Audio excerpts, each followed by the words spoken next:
کسی زمانے میں کابل شہر میں عزیز نامی تاجر رہا کرتا تھا۔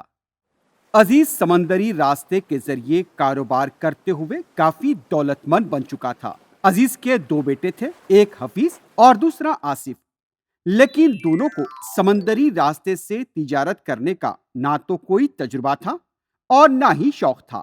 دونوں بیٹوں کو نصیحت دینے کے لیے عزیز نے اپنے پاس بلایا اور ان سے کہنے لگا، میرے بچوں، تم جوان ہو چکے ہو۔ اپنی عقل کا استعمال کرتے ہوئے تجارت میں کچھ تجربہ حاصل کرو۔ میں تمہیں کچھ رقم دیتا ہوں، اس سے تجارت کر کے زیادہ سے زیادہ منافع کماؤ۔ میں چاہتا ہوں کہ تم لوگ اپنے پیروں پر کھڑے ہو جاؤ۔ والد کی نصیحت اور باتیں سن کر حفیظ اور آصف رقم لے کر کشتی کے ذریعے دوسرے شہر روانہ ہو گئے۔ اپنے والد کی دی ہوئی رقم سے حفیظ کاروبار کرنے لگا۔ کچھ دن کاروبار کے بعد وہ گھر واپس لوٹنے پر غور کرنے لگا۔ اس نے اپنا پورا سامان ایک گودام میں رکھوا دیا۔ پھر اس نے اپنے بھائی کے پاس جا کر کہا، بھائی جان، اب میں گھر جانا چاہتا ہوں۔ میرا سامان میں نے گودام میں رکھوا دیا ہے۔ میں گھر جا کر 4 دن میں واپس لوٹ آؤں گا۔ یہ سامان بہت قیمتی ہے، آپ اس کا خیال رکھیے۔ ٹھیک ہے، تم بے فکر ہو کر جاؤ، میں سب دیکھ لوں گا۔ بھائی کے گھر جانے کے بعد کیا کرنا چاہیے آصف کے سمجھ میں نہیں آ رہا تھا۔ وہ یہی سوچ کر ادھر سے ادھر ٹہلتا رہا۔ کئی خیالات اس کے دل میں آ رہے تھے۔ اچانک ایک فقیر اس کے سامنے آ گیا اور پوچھنے لگا، کیا ہوا میرے بھائی؟ آپ کافی فکر مند نظر آ رہے ہو۔ ہاں جناب، مجھے سمجھ میں نہیں آ رہا کہ میں کیا کروں۔ آصف نے جب کہا تو فقیر نے ہنس کر یوں کہا، بھائی صاحب، مجھے سب پتا ہے۔ تمہارے والد سمندری راستے سے تجارت کرتے ہیں اور انہوں نے تم دونوں بھائیوں کو بھی کچھ رقم دے کر کاروبار کے لیے یہاں بھیجا ہے۔ لیکن اس رقم سے کیا کیا جائے، شاید تم یہی سوچ رہے ہو۔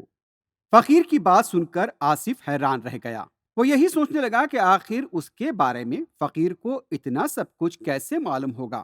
وہ یہی سوچتا رہا اور پھر اس نے فقیر سے یہ کہا، آپ مجھے بہت ہی عظیم ہستی لگتے ہو، آپ کے پاس تجربہ بھی ہے، مجھے کوئی راستہ بتائیے۔ فکر کرنے کی ضرورت نہیں ہے، میں جو کچھ تم سے کہوں گا تم اس پر عمل کرو۔ بے شک ضرور، آپ حکم کیجیے۔ آپ کے والد نے جو رقم آپ کو دی ہے اس سے تھوڑی دھان خرید لو اور صبح اس وقت جب کوئی نہ دیکھ رہا ہو اسے سمندر میں پھینک دینا۔ اس کے بعد کیا ہوگا اس کا تمہیں پتہ چل جائے گا اور تمہارا مسئلہ بھی حل ہو جائے گا۔ اس کے بعد آصف نے فقیر کے مشورے کے مطابق وہی کیا۔ پھر حفیظ گھر سے واپس لوٹ آیا۔ آصف نے اپنے بھائی حفیظ کو فقیر سے ملاقات اور اس کے مشورے کے بارے میں بتا دیا۔ حفیظ کو غصہ آ گیا۔ تم نے کیوں ایسی بیوقوفی کی؟ اگر والد محترم کو اس کا پتہ چلے گا تو تمہیں ضرور سزا ملے گی۔ کیا کوئی دھان کو سمندر میں پھینکتا ہے بھلا؟ تم نے تو پورے پیسے ہی کما دیے۔ حفیظ کو اپنے بھائی پر بہت غصہ آیا۔ اپنے بھائی کی بے وقوفی سے دل برداشتہ حفیظ اپنے گھر واپس لوٹ گیا۔ ادھر بھائی کے جانے کے بعد آصف پریشانی کے عالم میں ٹہلنے لگا۔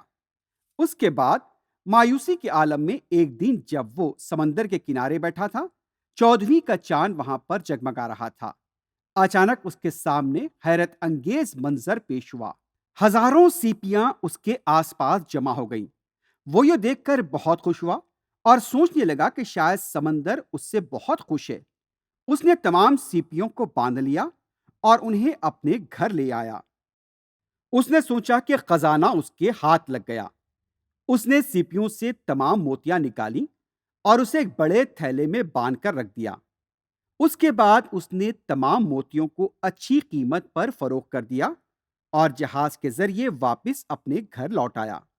وہ خوش تھا کہ اس نے کاروبار میں کافی منافع کمایا ہے، اور جب وہ گھر پہنچا تو عزیز اپنے بیٹے کو دیکھ کر بہت خوش ہوا۔ دوسری طرف جہاز میں اپنے سامان کو لے کر جب حفیظ سفر کر رہا تھا، اس وقت اس کا جہاز سمندر کی اونچی لہروں کے ضربے آ کر ڈوب گیا۔ حفیظ کا سارا سامان اور رقم بھی پانی میں بہہ گئی، لیکن حفیظ بڑی مشکل سے تیرتے ہوئے کنارے تک پہنچ گیا۔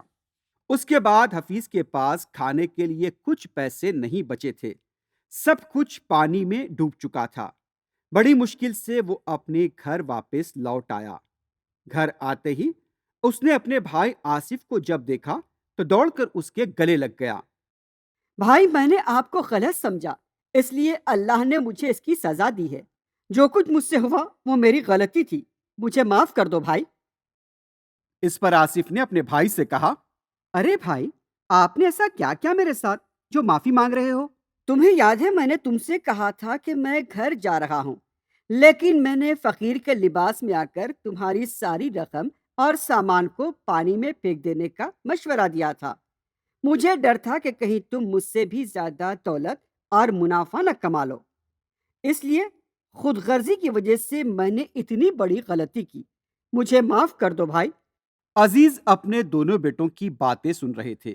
وہ بھی وہاں پہنچ گئے اور اپنے دونوں بیٹوں سے کہنے لگے، میرے بچوں، تجارت میں ہمارے دشمن ہو سکتے ہیں، لیکن ان کا نقصان ہو یہ ہمیں کبھی نہیں سوچنا چاہیے۔